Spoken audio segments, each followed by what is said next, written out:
Rhythms. Newspapers and blood circulate. Wind and rumors do too.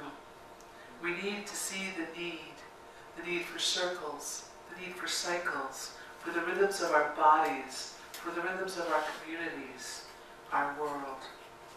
From heartbeats to drum beats, the rhythms of life keep us going. We must have circulation in all things, in our breathing, in our blood, in our seasons, in our dialogues, whether they be personal, interpersonal, spiritual, political. The retreat I was just at was by the Para Lounge, which is an amazing sort of group of drumming people. They've been doing this for quite some time. This was only their third spiritual drumming retreat. And that's what it was. It was using these ancient tools specifically for healing, specifically under the concept of circulation.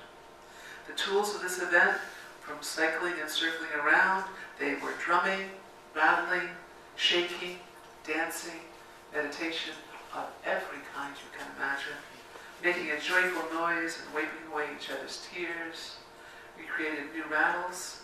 We stretched goat skin over hoops. We hollered. We sat in silence. Some of us hugged trees. They made a mandala filled with aloe. Teal. It was beautiful for me. Because everybody walks into their healing with their own experience in different ways. Sometimes what you think is going to get healed turns out to be something else. Because, as my grandmother was fond of saying, we're all designed to heal, but we're also designed to wear out. And the rudeness is that sometimes it occurs at the same time. If we accept the Word of God, and if we accept the word God, it's just a nickname for a great mystery that we cannot understand.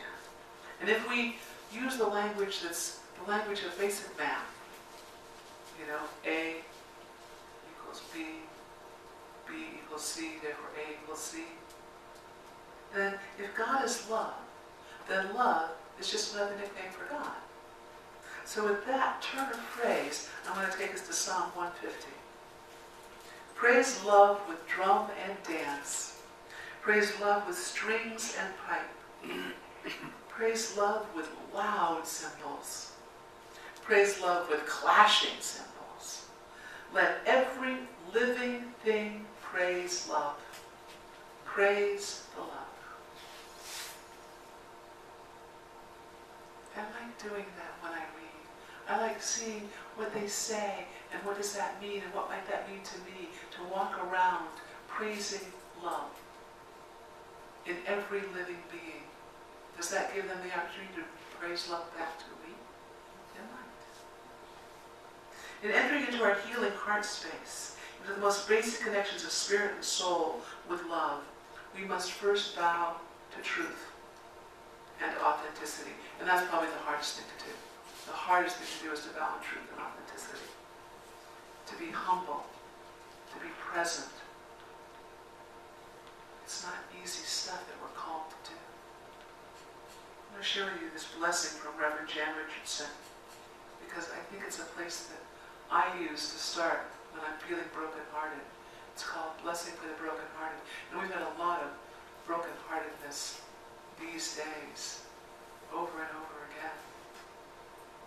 Thich Nhat Hanh is in hospice on his birthday, back in Vietnam, exactly as he wanted. There is no remedy for love but to love more. Henry David Thoreau.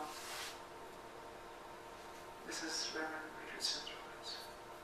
Let us agree for now that we will not say that breaking makes us stronger, or that it is better to have this pain than to have been done without this love. Let us promise we will not tell ourselves time will heal the wound, when every day our waking opens it anew. Perhaps for now it can be enough to simply marvel at the mystery of how a heart so broken can go on beating, as if it were made precisely for this, for precisely this. as if it knows the only cure for love is more of it. As if it sees the heart's sole remedy for breaking is to love still. As if it trusts that its own persistent pulse is the rhythm of a blessing we cannot begin to fathom, but will save us nonetheless. I love that line. We cannot begin to fathom, but will save us nonetheless. That's from The Cure for Sorrow, a Book of Blessings in Time and Grief. So even broken and open, we're here. The biggest gift you can give to people is to be present, even with their pain, even with yours. One of the most complex books in the Bible is Ecclesiastes. It's contentious, in fact. There are scholars who have no idea how it got in, and they argue against its inclusion. Traditionalists will tell you that Solomon wrote it. Scholars will say there's no way. So you have big fights on both sides all of the time. You know, they argue about how it's canon, how it's not canon, where did it come from, why is it here, and I love it. It is either both incredibly hopeful or hopelessly pessimistic. It is a soul-searching, and yes, at times very sexist, Zen koan of a piece. It has inspired so many authors in Western literature. Shakespeare, Hemingway, Tolstoy, Pete Seeger, whose song Turn, Turn, Turn, which was made famous by the Byrds. We have these stories that run through us, that are part of the fabric of who we are, but we don't stop to think about them. So really sort of uncovering what this is. Ecclesiastes opens with the words of Koheleth, Q-U-O-L-E-T-H. L-E-T-H. Koheleth. I know this word, I passed the test on this, but it was a while ago. Koheleth is usually translated as teacher, which is, or sometimes it's translated in some of the newer words as preacher, but it's actually more accurately translated, and I kind of love this, as gatherer-upper, or assembler, or I would say collager, but assembler, one who assembles people together, or assembles groups together, which is not quite the same thing. And I kind of like that. So Koheleth, son of David, king in Jerusalem's first words in Ecclesiastes are meaningless, meaningless, says the teacher, utterly meaningless, everything is meaningless. What could be more perfect? I'm a mystic. I love that. See, the trouble is when you say meaningless today, people assume you say valueless. That's what they hear. They see meaningless means valueless. And we're the meaning-making animals, and so we ascribe meaning to things through the stories we tell, but we also assign value to things by the stories we tell.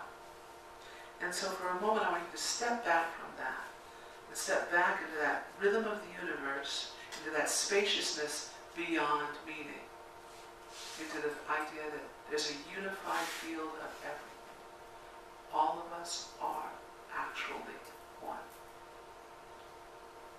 If you're in that space, meaning has no place.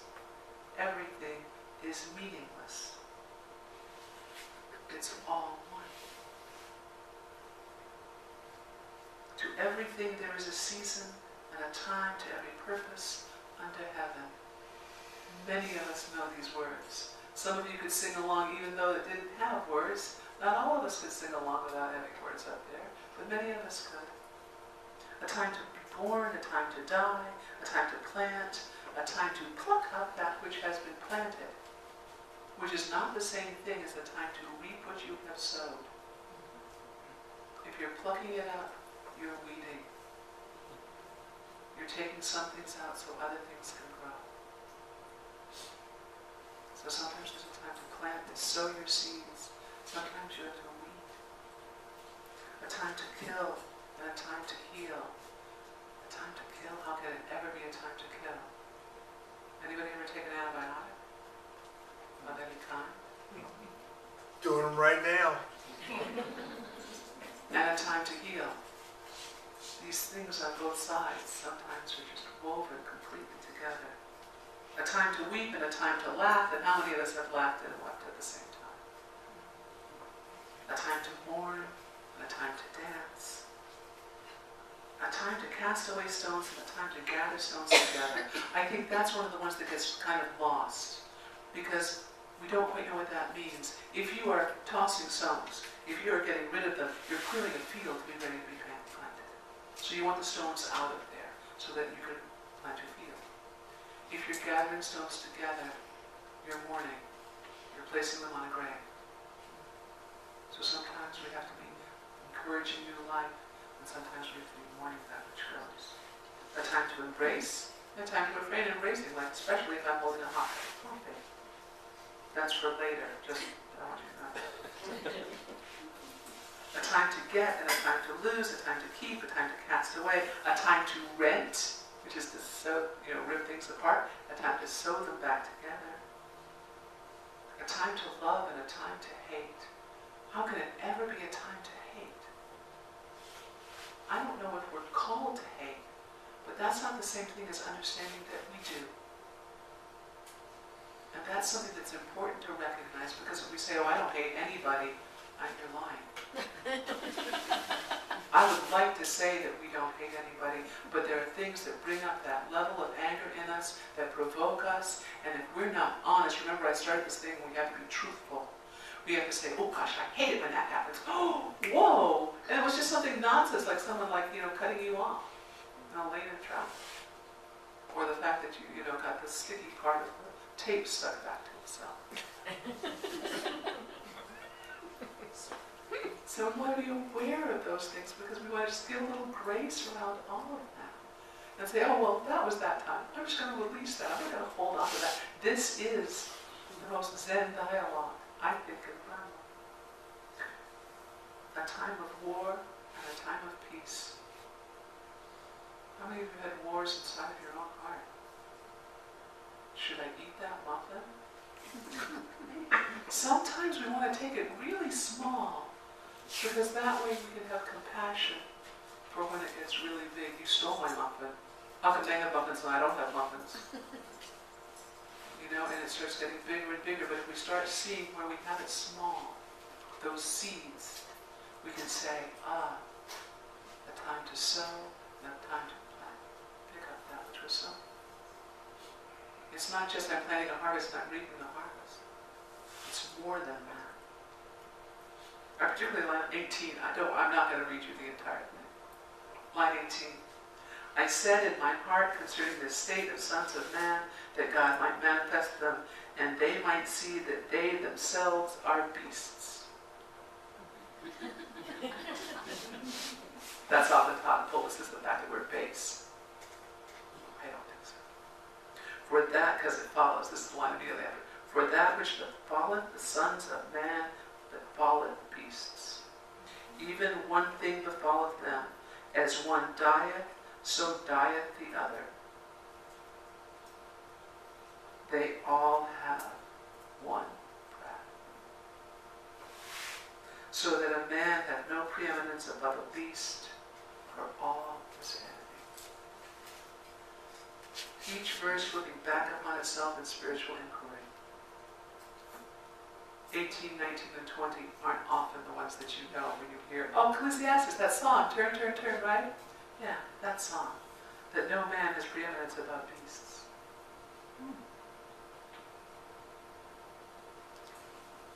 See, this book of the Bible isn't about answers. It doesn't give you any answers. It gives you intricate self-study. It's a book for self-study, spiritual study. In there you have this verse, who knoweth the spirit of man goeth upward, and the spirit of beast that goes downward to the earth? Who knoweth that? None of us still walking on the earth. Who knoweth that? Chapter 3 ends with, wherefore I perceive that there is nothing better that a man should rejoice in his own works, for that is his portion, and who shall bring him to see what is better after him? That's the end of chapter 3. When you start looking at the balance, it's your life, your work.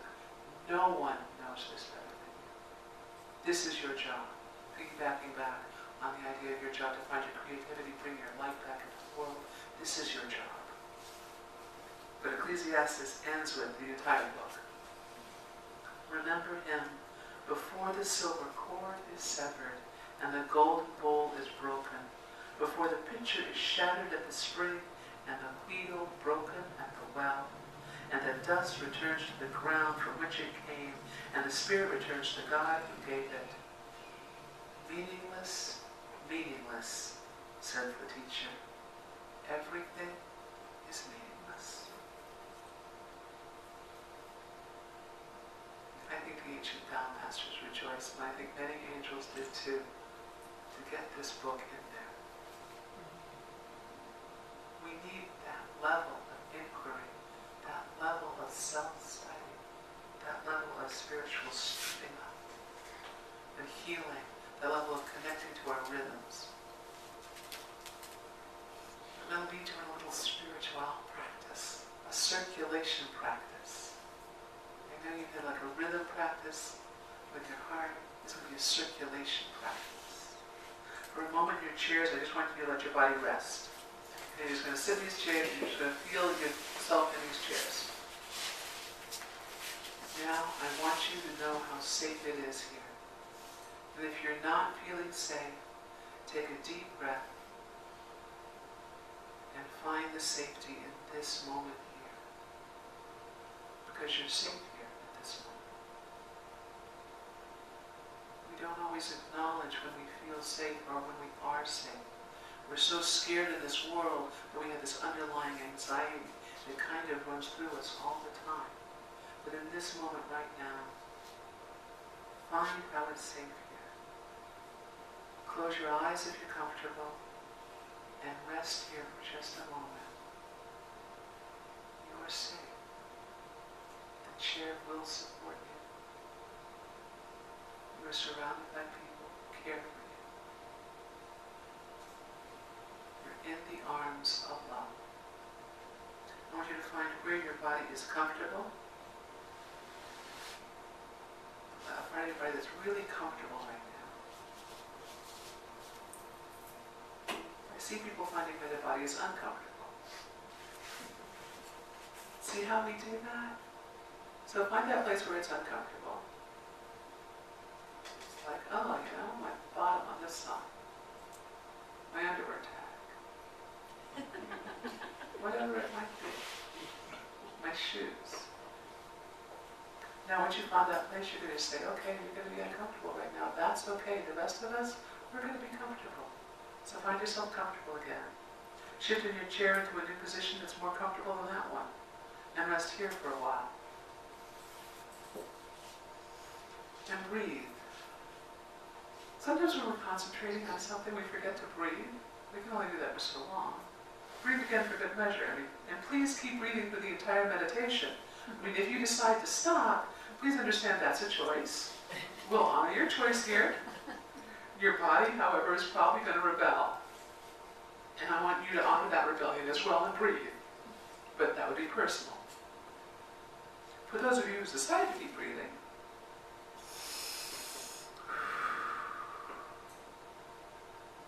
you take a moment, take a breath. Notice where your hands are. Wherever they might be at this moment, can they feel your breathing? I want you to gently move them over your nose and mouth. Pick up them over your nose and mouth. And see if you can feel the air going into your nose and blowing out through your nose. In through your nose or out through your mouth. And put your hands right up there so you can feel it right into the palm of it. Now gently move your hands so at least one of them is resting on your chest and the other one is resting on your diaphragm. Feel how they move as you allow breath to enter and leave your body. What a gift. How lovely, this miraculous act, this breathing. Feel how the air enters your nose and enters your lungs. Follow its journey from your palms, gently into your heart. Heart to heart, the air meets with spirit within. Feel your heart beating with the rhythm of life.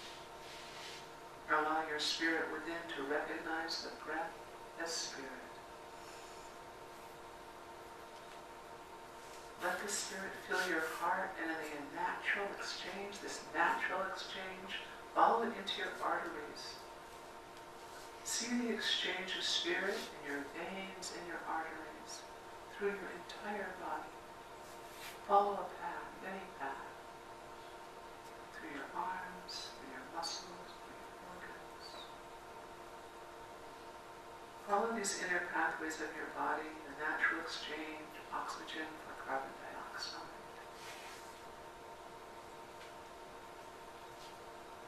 You are whole, and you are more. Allow yourself to be breathed by spirit. Easily, gently, lovingly. Be here in this love. The Vedas teach us you are that. You are love.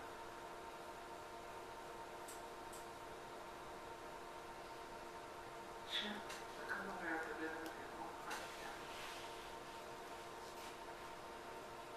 Find that spirit and love are there in those inner chambers that they never leave.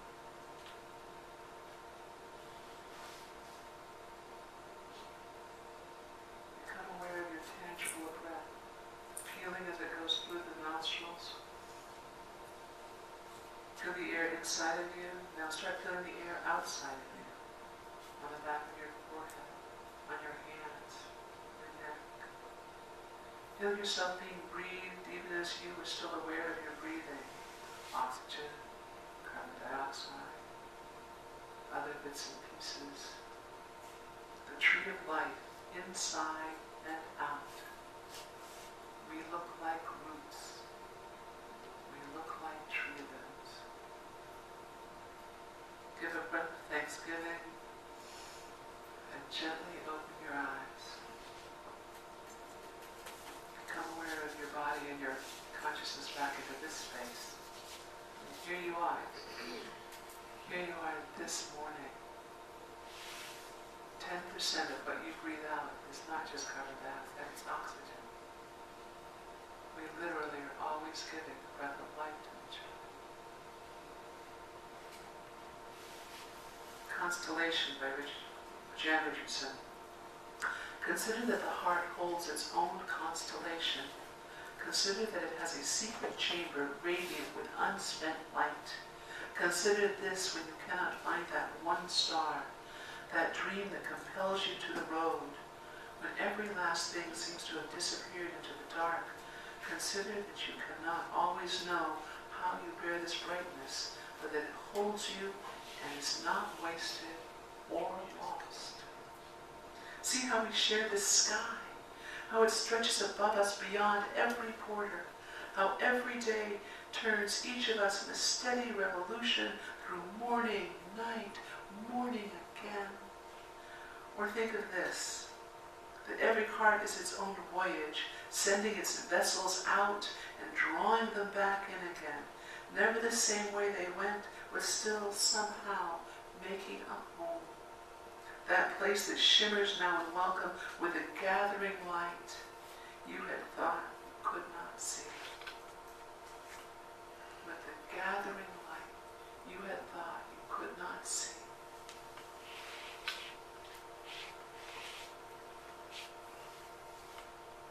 Thank you. Arise as you enter out into this world today. Dance to the beat of your own drum. It does not have to be a fancy beat. It doesn't have to be fast. It's your beat. It's your drum. Join the chorus of hearts in the rhythm of life. We need you. You need us.